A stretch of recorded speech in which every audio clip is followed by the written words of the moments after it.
Let's begin, though, with a look at the race in more detail. And for that, I'm joined in the studio by Stuart Codling, Executive Editor with the Motorsport Group. Codders, when we look at the quality of Lewis's drive and what he achieved in the German Grand Prix, to me, there are various sections of the race. Early on, very easy to get taken out, first corner, second corner, whatever, and he was very cautious. And you saw him give positions away just to stay intact, which was good to see.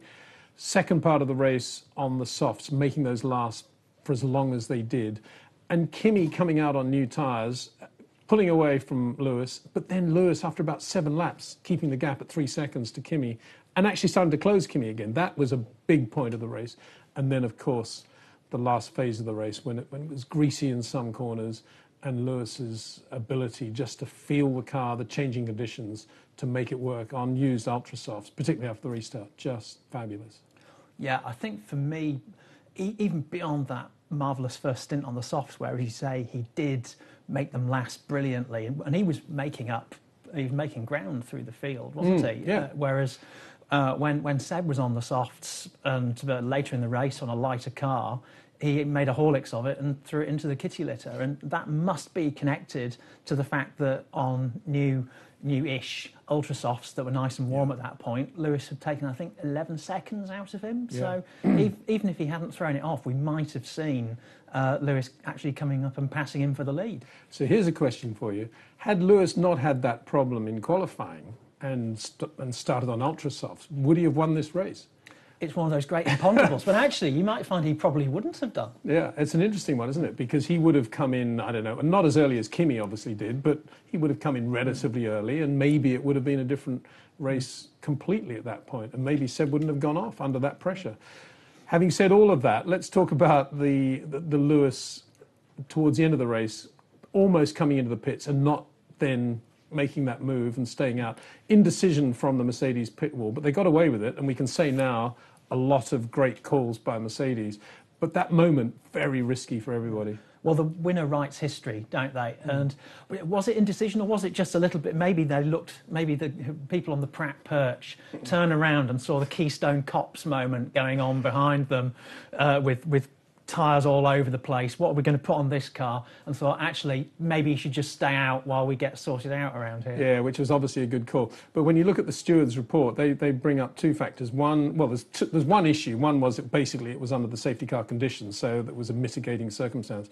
But if you look at the bottom, and you remember that Mika Salo is the driver steward at the time, and what happened with Mika in the Ferrari days with 1999 when he had to give his win to Eddie Irvine, I think he would be thinking, yeah, nice win for Lewis Hamilton here. I can imagine that. Good on you, Mika, I say. Hockenheim, wasn't it? Yeah, exactly. That's exactly my point. Yeah, we made the point last week that Ferrari have actually had quite a lot of intra-team dramas going on this circuit over the years, and there was yet another one. But before we get on to that, let's just talk about the calls for bringing drivers in or not when it started to rain.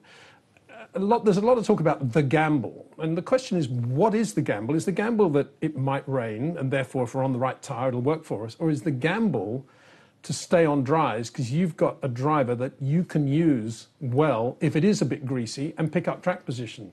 I think it's the latter, and I've always believed it was the latter, even when I was at Williams. And you have, of course, to think about the driver you've got. But if you've got Nigel Mansell, you don't automatically think, oh, it's raining, we better put him on wets. You think, yeah, we're going to see the best from Nigel now. And the same goes for, I would say, I don't know, 5 drivers in the current grid of Formula One. Lewis Hamilton, Kimi Raikkonen, I'd put in that class. For sure, Max Verstappen. Charles Leclerc, no question. So what were Sauber thinking that the minute it started to rain, they would put this brilliant driver who's phenomenal on greasy conditions on slick tyres, they would put him under wets? What was that all about? It actually beggars belief, it does. Peter. To be really fair at Mercedes, I think if you've got Lewis in that situation, never bring him in unless it's absolutely pouring with rain. There's another factor here, which is that if it's really wet, they're going to put the safety car out anyway. So if you've got Lewis in the car, always if there's doubt, always keep him on dries. That is the gamble, if you like. Bottas, slightly less, although he did a very good job on the Ultras, as we saw. Anyway, going back to Ferrari, the interesting thing about that was how early they brought Kimi in again, a bit like Monaco 2 years ago, when to get him out of the way, let's bring him in really early to give the win to Seb. And guess what? It didn't work for He ends Seb. up in front of him. Did he fall asleep at this point or what?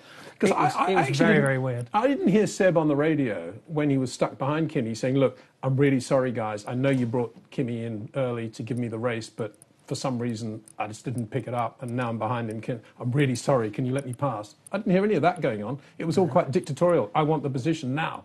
It was bleating. And Well, it was, and that sort of high rev pulse rate thing from Vettel actually led to him going off. Yeah. There was no Fernando is faster than you with Kimi. It was all... Actually, Fernando's another driver I would have included in those to make up those 5 of drivers that you would never even think about worrying about wet tyres or not. And they did with him, didn't they? And they did with him. Intermediates. What was that? I mean, it's just as you say, it does beg a belief. So when Vettel went off, was he thinking, if I hadn't been held up by Kimi and lost time, and if I hadn't destroyed my tyres behind Kimi, I wouldn't have gone off?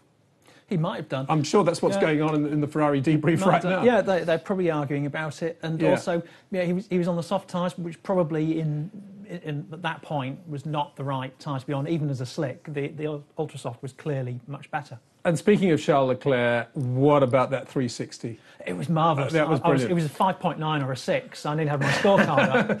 This, to me, was up there with Nigel Mansell on the main straight at Imola when Berger had him off in 1990 in the Ferrari, doing that 360 and rejoining and setting fastest lap on the next lap of the race. Or indeed Jim Clark, 66 Indy 500. That was superb. And that I was just -6 at the time.